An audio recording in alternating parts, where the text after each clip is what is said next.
వైవిధ్యం కోసం పరితపిస్తూ ఉంటాడు డైరెక్టర్ గుణశేఖర్.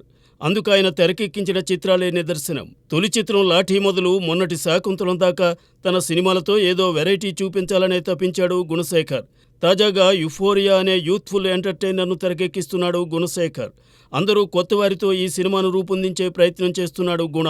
చాలా రోజులుగా గుణశేఖర్ చిత్రాలేవి బాక్సాఫీస్ వద్ద బంపర్ హిట్స్గా నిలవలేదు. అయినప్పటికీ పట్టువదలని విక్రమార్కుల్లా గుణశేఖర్ ప్రయత్నలోపం లేకుండా సాగుతున్నారు. అందరూ బాలలతో గుణశేఖర్ తెరకెక్కించిన రామాయణం చిత్రం ద్వారానే జూనియర్ ఎన్టీఆర్ పరిచయం అయ్యాడు. ఈ సినిమాకు జాతీయ, అంతర్జాతీయ అవార్డులు సైతం లభించాయి. చిరంజీవితో గుణశేఖర్ రూపొందించిన చూడాలని ఉంది ప్రేక్షకులను విశేషంగా అలరించింది.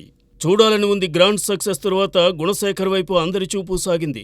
ఆ తరువాత వచ్చిన గుణశేఖర్ చిత్రాలు మనోహరం, మృగరాజు అంతగా అలరించలేకపోయాయి. దాంతో గుణశేఖర్ పని అయిపోయిందని భావించారు. కానీ మహేష్ బాబు హీరోగా గుణశేఖర్ తెరకెక్కించిన ఒక్కడు సినిమా బంపర్ హిట్గా నిలిచింది. ఒక్కడు తరువాత మహేష్తో అర్జున్, సైనికుడు వంటి సినిమాలు రూపొందించిన గుణశేఖర్కు రుచించే ఫలితాలు లభించలేదు. సైనికుడు తరువాత 4 ఏళ్లకు వరుడు తీశాడు గుణ.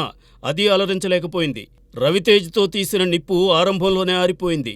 భారీ వ్యయంతో సొంతంగా నిర్మించిన రుద్రందేవి ఆకట్టుకోలేదు.